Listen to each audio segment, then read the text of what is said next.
से आया? क्योंकि आमतौर पे हम देखते हैं कि कोई भी बच्चा इंजीनियरिंग जब करता है तो वो उसका पहला मकसद रहता है कि एक अच्छा जॉब मिल जाए। आपके दिमाग में ये आइडिया कहां से आया कि खुद की कंपनी और वो भी गांव में स्टैब्लिश की जाए? आइडिया मेरे को सबसे पहले आया जब मैं भी सभी की तरह पैसों के लिए नौकरी पाना चाहता था। कई जगह इंटरव्यू भी दिए, लेकिन फिर मैंने देखा कि मेरे पीछे भी कई बच्चे हैं जो मेरी ही तरह रास्ते पर हैं। तो मैंने उनके लिए पहले से भी सोचा कि कहीं सोलर पावर प्लांट तैयार करूं या फिर कोई इंडस्ट्री डालूं। तो उसमें काफ़ी पैसे की ज़रूरत थी और बाकी पैसों लगाने फिर इस्टेब्लिश करने में उसमें काफ़ी कुछ लग रहा था।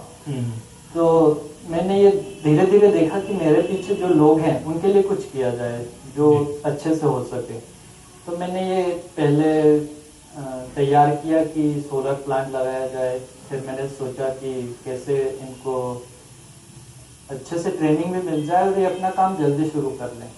तो इसके लिए मैंने ये आईटी कंपनी के बारे में सोचा और इसको आगे तक पहुंचाने के लिए काफ़ी सारा सर से सहयोग लिया। फिर काफ़ी हमसे जुड़े जो हैं उनसे सहयोग लेके काम कर रहे हैं। बिल्कुल। और अमिताभ जी, आपको क्या जब आपने सुना ये आइडिया कि इस तरीके से गांव में कोई कंपनी स्थापित की जाए, आपको फिजिबल लगा? मतलब आपको लगा कि वाकई ये क्लिक कर सकता है, काम कर सकता है, कामयाब हो सकता है?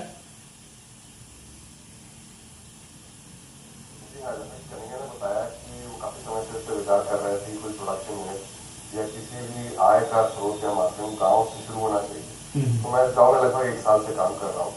मेरा खुद का आईटी का ट्रेनिंग का बैकग्राउंड है और मैं स्टार्टअप में भी काम कर चुका हूँ। अब हमने सोचा कि गांव में प्रतिभा काफी है, बच्चों की जो कम्युनिकेशन स्किल्स हैं शायद वो इतनी अच्छी ना हो जो शहरों से कम्पीट कर पाए, लेकिन इनमें ये प्रतिभा अवश्य है कि वो एक जगह जमकर बैठकर लगातार सोचकर सिंसियरली काम कर सकते हैं। तो हमने सोचा कि कंपनी वाकई में गांव में ही क्यों ना शुरू की जाए। गांव का जो सामुदायिक भवन है वहां पर ये कंपनी शुरू हो गई है और इसमें करीब 20 से 25 बच्चे जो हैं इसमें लड़कियां भी शामिल हैं। गांव में एक बहुत बड़ी समस्या है कि लड़कियों को गांव के बाहर पढ़ने के लिए और काम करने के लिए तो बिल्कुल भी नहीं भेज दिया जाता है। बिल्कुल। तो ये हर तरह से एक विन विन सिचुएशन क्रिएट हो रही थी, तो हमने इस पर जोर लगाया और अब ये कंपनी शुरू हो गई है। बिल्कुल। लेकिन कन्हैया, ये सुनने में बहुत अच्छा लग रहा है, लेकिन इस पे मुश्किलें बहुत आई होंगी आपको। जिस तरीके से हम जानते हैं कि गांव में कई बार कम्युनिकेशन की प्रॉब्लम भी रहती है, कनेक्टिविटी की प्रॉब्लम भी रहती है। ये सारी जो प्रैक्टिकल जो दिक्कतें हैं वो जाहिर तौर पे आपको भी आई होंगी। जी बिल्कुल, हमें भी इस तरह की समस्या है। जैसे जहाँ मैं काम करता हूँ वहाँ तो लैंग्वेज ही अलग है, आदिवासी भाषा जो बोली जाती है जी।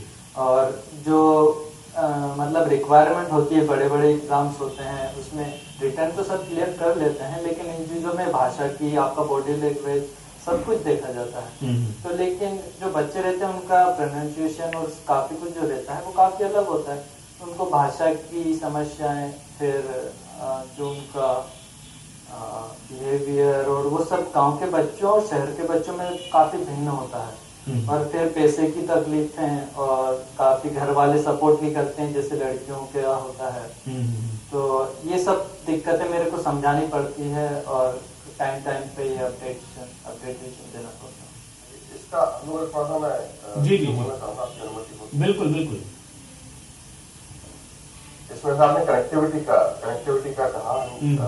पहले ही हम लोग मुख्यमंत्री से मिले, उन्होंने हमें समय भी दिया है, तो हमने यही जाहिर किया कि हम लोगों ने शुरू कर दिया। इसमें आगे आपके सहयोग से हमारे गांव में डीएसएल लाइन आ गई है वास्तव में, तो हम प्रयास कर रहे हैं कि वो लाइन जल्दी से जल्दी एक्टिवेट हो। बिजली का भी जो कनेक्शन है, बिजली का भी आती है जाती है, उसकी समस्या है, लेकिन जन सहयोग से हम जनरेटर लेने वाले हैं जिससे कि पावर बैकअप की व्यवस्था रहेगी। फिर पास ही में कुछ इंजीनियरिंग कॉलेजों से हमने बात की हुई है कि कभी ऐसा हो कि हमें डीएसएल या इंटरनेट कनेक्टिविटी ना मिले तो उस सिचुएशन में वो हमारी सहायता करें और हमें अपने कॉलेज से भी ऑपरेट करने का चांस दें, क्योंकि कंपनी भी छोटी है और ये सब समस्या आएंगी, इसलिए हम लोगों ने हर चीज का एक बैकअप प्लान बना कर रखा हुआ है। बिल्कुल।